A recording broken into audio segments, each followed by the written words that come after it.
আমাদের পাশের বাড়িতে খুব সুন্দর একজন রুমা আন্টি থাকতেন।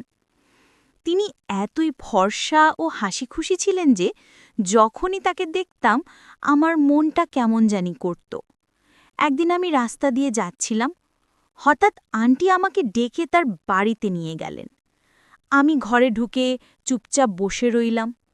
কিছুক্ষণ পর আন্টি যখন ঘরে এলেন, তখন তিনি হালকা পোশাক পরেছিলেন, যা তাকে অসাধারণ লাগছিল। তাকে দেখে আমি কিছুটা অবাক হয়ে গেলাম। আমি তাকে বললাম, কেন আমাকে ডেকে আনলেন? তিনি কিছু না বলেই আমার পাশে বসলেন। তারপর কিছু না বলেই তার পরিহিতা সব কিছু খুলে আমাকে দিতে লাগলেন। বললেন, তোকে আমি মন থেকে চাই, বাট বলতে পারি না। আমার প্রচুর তৃষ্ণা, কিন্তু তৃষ্ণা মেটানোর কোথাও অপশন খুঁজে পাই না। তাই তোকে আজকে বাড়িতে নিয়ে এসেছি। তুই আজ গাছে উঠবি, ডাব পাড়াবি, ডাবের রস খাবি। এরপর তুই নদীতে নামবি, নদীতে নেমে গোসল করবি। জলদি জলদি নে, নদীতে বান চলে আসতেছে, তাড়াতাড়ি গোসল দে, নাহলে ভিজে যাব। বন্ধুরা, আজকের গল্পটি অনেকটাই স্পেশাল, তাই সবাই রেডি হয়ে যাও। দয়া করে গল্পগুলো ভালো লাগলে ভিডিওটি লাইক, শেয়ার এবং চ্যানেলটি সাবস্ক্রাইব করো। বন্ধুরা, প্লিজ, আমার নাম রানা, বয়স ২০ বছর, সাধারণ এক যুবক। তবে সাধারণ হলেও আমাদের পাড়ার প্রায় সব মহিলাই যেন আমাকে অন্য চোখে দেখতেন। প্রায় সবাই ছোটখাটো কাজে ডাকার জন্য আমায় খুঁজতেন। আমি যতবারই বাড়ি থেকে বেরোতাম, কোথাও না কোথাও থেকে একটি ডাক আসত, রানা, একটু এদিকে আসো, আমাদের একটু সাহায্য দরকার। আমি এসব কাজে অভ্যস্ত হয়ে গিয়েছিলাম, যেন এক ধরনের আনন্দ খুঁজে পেতাম। আমাদের পাড়ায় এক আন্টি ছিলেন, যার নাম জানার কখনো চেষ্টা করিনি, শুধু রুমা আন্টি বলেই ডাকতাম। তার স্বামী বেশিরভাগ সময় দেশের বাইরে থাকতেন, আর আন্টি একাই থাকত। মাঝে মাঝে পাড়ার লোকেরা তাকে নিয়ে নানা কথা বলতো, কিন্তু আমি কখনো সেসব নিয়ে মাথা ঘামাতাম না। একদিন দুপুরে যখন আমি বাড়ি থেকে বেরোচ্ছিলাম, তখন রুমা আন্টি আমাকে ডেকে তার বাড়িতে নিয়ে গেলেন। তার কাছে যাওয়ার আগে আমার মনে একটু দ্বিধা ছিল, তবে ভাবলাম পাড়ার অন্যান্য মহিলারাও তো আমায় প্রায় কাজে ডাকে, আন্টিও হয়তো কিছু জিনিস আনতে বলবেন। আমি যখন তার দরজার কাছে পৌঁছলাম, তিনি হাসি মুখে বললেন, রানা, তুমি কি আমার জন্য কাছের দোকান থেকে একটা ডিভিডি প্লেয়ার আনতে পারবে? প্রথমে আমি অবাক হয়ে গেলাম, ভাবলাম এই যুগে ডিভিডি কেন? তবে বিষয়টি বেশ মজারও লাগলো। মনে হচ্ছিল সবকিছু যেন একটু অন্যরকম ছিল। আমি ধীরে ধীরে এক অদ্ভুত পরিস্থিতির মধ্যে জড়িয়ে পড়ছিলাম। সন্ধ্যা নামতেই আমি ডিভিডির দোকানের দিকে রওনা হলাম। সেই দোকানটা আমার এক বন্ধুর রতনের, তাই মনে হলো হয়তো সে আমাকে একটু সাহায্য করবে। দোকানে পৌঁছে আমি বন্ধুর কাছে ডিভিডি প্লেয়ার চাইলাম। কিছুটা দ্বিধা করার পর সে বলল, ঠিক আছে, তবে একে ফিরিয়ে দেওয়ার দায়িত্ব কিন্তু তোমার। আমি তার শর্ত মেনে নিলাম, কারণ আমি চাইনি আন্টিকে হতাশ করতে। ডিভিডি প্লেয়ার নিয়ে যখন রুমা আন্টির বাড়িতে পৌঁছলাম, তিনি আমাকে দেখে মৃদু হেসে ধন্যবাদ জানালেন। আন্টির চোখে একটি অদ্ভুত ভাব ছিল, যেন তার কথার পেছনে আরও কিছু লুকিয়ে আছে। আমি যখন ডিভিডি প্লেয়ারটি দরজার কাছে দেওয়ার চেষ্টা করলাম, তিনি বললেন, ভেতরে এসে এটি আমাদের এলসিডির সঙ্গে সেট করে দাও, কারণ আমি এই ব্যাপারটা বুঝি না। আমি এসব কাজে দক্ষ ছিলাম, তাই ভেতরে ঢুকে ডিভিডি প্লেয়ারটি ঠিক করে দেওয়ার সিদ্ধান্ত নিলাম। আন্টির ঘরের পরিবেশ আর তার আচরণ আমাকে এক ধরনের আকর্ষণে জড়িয়ে ফেলেছিল। যখন আমি তার বাড়িতে ঢুকে ডিভিডি প্লেয়ারটি সেট করছিলাম, প্রতিটি মুহূর্তেই তার প্রতিক্রিয়া আমার মধ্যে এক অন্যরকম অনুভূতি তৈরি করছিল। আন্টি আমার আর তার জন্য চা নিয়ে আসলেন। চা খেতে খেতেই আমি যখন সিনেমার দিকে তাকালাম, দেখলাম একটি মেয়ে নাচছে। তার নাচ আর সৌন্দর্য আমাকে অবাক করে দিল, যেন সে অন্য কোনো জগতের মেয়ে। চা কখন শেষ হয়ে গেল তা আমি টেরই পেলাম না। এরই মাঝে হঠাৎ দেখলাম আন্টির ১৮ বছর বয়সী সুন্দর ফুটফুটে মায়ানী কন্যা রীতা টিউশন থেকে বাসায় ফিরল। তাকে দেখে আমার মনের মাঝে এক অদ্ভুত অনুভূতি হলো। আমি অবাক হয়ে গেলাম, কারণ এর আগে আমি কখনো আন্টির মেয়ের কথা শুনিনি বা জানিও না। যখন প্রথমবার তাকে দেখলাম, তার সৌন্দর্য আমাকে মুগ্ধ করে দিল। আমি একটু অজুহাত দেখিয়ে বললাম, আচ্ছা আন্টি, এখন আমি বাড়ি যাই? আন্টি হেসে বললেন, আরে এত তাড়াহুড়ো কেন? চা তো খেলে, এবার একটু বসো। আমি কোনো উত্তর না দিয়ে উঠে বাড়ির দিকে রওনা হলাম, কিন্তু বাড়ি ফিরেও আমার মন পুরোপুরি সেই মেয়েটির ভাবনায় ডুবে গেল। আন্টির মেয়ের চেহারাটা যেন বারবার আমার সামনে ভেসে উঠছিল। আমি ভাবতে লাগলাম, আন্টির মেয়ে এত সুন্দর, তাহলে আগে কখনো তাকে দেখিনি কেন? বাড়ি ফিরে পড়াশোনায় মন দেওয়ার চেষ্টা করছিলাম, কিন্তু বারবার সেই মেয়েটির হাসিমাখা মুখ আর তার সরলতা আমার চিন্তায় ভেসে উঠছিল। আমি বুঝতে পারছিলাম, আন্টির বাড়িতে যাওয়া মানে শুধু তার সঙ্গে দেখা করা নয়, তার মেয়েরও একটা আকর্ষণ ছিল। পরের দিন যখন আমি বাইরে যাচ্ছিলাম, হঠাৎ রুমা আন্টির কথা মনে পড়ল। আমি জানতাম না কবে আবার তার সঙ্গে বা তার মেয়ের সঙ্গে দেখা হবে, কিন্তু এক জিনিস নিশ্চিত ছিল, এবার আমি আরও বেশি উৎসাহী হয়ে পড়েছিলাম তার বাড়িতে যাওয়ার জন্য।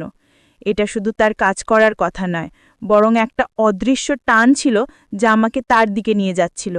তখনই মনে পড়ল ডিভিডি প্লেয়ারটি ফেরত নিয়ে আসাই উচিত। সেটাই অজুহাত করে আবার আন্টির বাড়িতে গেলাম। আন্টি আমাকে দরজার কাছেই ডিভিডি প্লেয়ারটি দিয়ে দিলেন এবং ভেতরে আসতে বললেন না। আমি কিছুটা হতাশ হয়ে গেলাম, কারণ আবার কখনো হয়তো তার বাড়িতে ঢোকার সুযোগ পাব এবং সেই সুন্দরী মেয়েটিকে দেখতে পাব।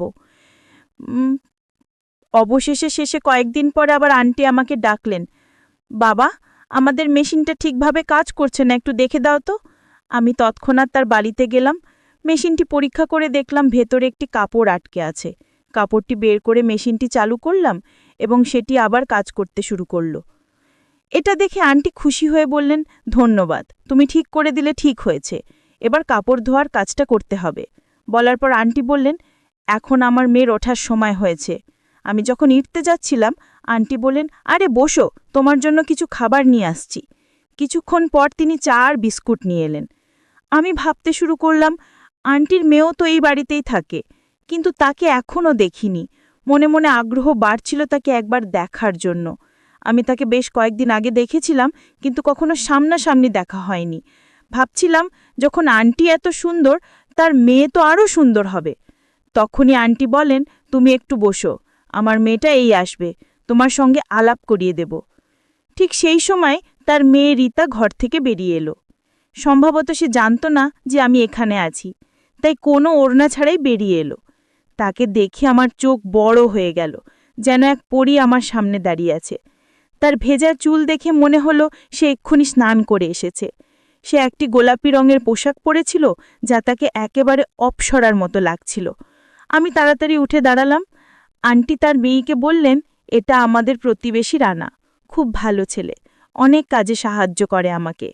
এটা শুনে তার মেয়ে আমাকে একটু দেখে নিল এবং আবার নিজের ঘরে চলে গেল। আন্টি বললেন, ও অপরিচিতদের সঙ্গে বেশি কথা বলে না, ছোট বয়সী অনেক কষ্ট পেয়েছে ও। এরপর কথায় কথায় আমি তার স্বামীর কথা জানতে চাইলাম। এই প্রশ্নে তিনি কিছুটা অস্বস্তি বোধ করলেন, একটা দীর্ঘশ্বাস নিলেন।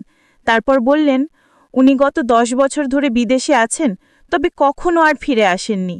উনি প্রতি সপ্তাহে টাকা পাঠান, তাই আমাদের কোনো কিছুর অভাব হয় না। আন্টি বলতে শুরু করলেন, তবে আমার একটাই মেয়ে, আর আমার স্বামীও বিদেশে আছেন, তাই বাড়িতে একজন পুরুষের উপস্থিতি সবসময় মিস করি। যদি আমাদের বাড়িতে এমন কেউ থাকতো যে সব বাইরের কাজগুলো করে দিত। তার কথাগুলো বলার সময় মুখে এক ধরনের অসহায়ত্ব দেখা যাচ্ছিল। কেন জানি না, সেই মুহূর্তে তার জন্য আমার মনে খুব মমতা জন্মল। তাই আমি বললাম, আপনি চিন্তা করবেন না, যখনই কোনো কাজের দরকার হবে আমাকে ডেকে নেবেন, আমি সব সময় সাহায্য করতে প্রস্তুত। আমার প্রচুর সময় আছে, আমাকে আপনি আপনার মতোই ভাবতে পারেন। আমার কথায় আন্টি খুব খুশি হলেন। এরপর থেকে আমি প্রায়ই আন্টির বাড়ির আশেপাশে ঘোরাঘুরি করতে শুরু করলাম, আর তিনিও বাইরে এসে দাঁড়াতেন। যখনই তিনি আমাকে দেখতেন, তখনই বলতেন, রানা, একটু এদিকে এসো, আমাকে আটা এনে দাও বা একটু দুধ নিয়ে আসবে। আমি সব সময় দ্রুত তার কাজগুলো করে দিতাম। একদিন আন্টি আমাকে ডেকে বললেন, রানা, একটু বাজার থেকে সবজি নিয়ে আসো তো, মেয়ের জন্য বিশেষ কিছু রান্না করতে ইচ্ছা করছে। আমি তৎক্ষণাৎ বাজারে গেলাম। সবজি নিয়ে ফিরে আসার সময় দেখলাম তার মেয়ে রীতা রান্নাঘরে। সে চুপচাপ রান্না করছিল। তার প্রতিটি কাজ খুব যত্নশীল আর শান্তভাবে করছিল। আমাকে দেখে হালকা একটা হাসি দিল, যা আমার মন ছুঁয়ে গেল। সে খুবই কম কথা বলতো, কিন্তু তার চোখগুলো যেন অনেক কিছু বলে দিত। একদিন আমি রুমা আন্টির বাড়িতে গেলাম।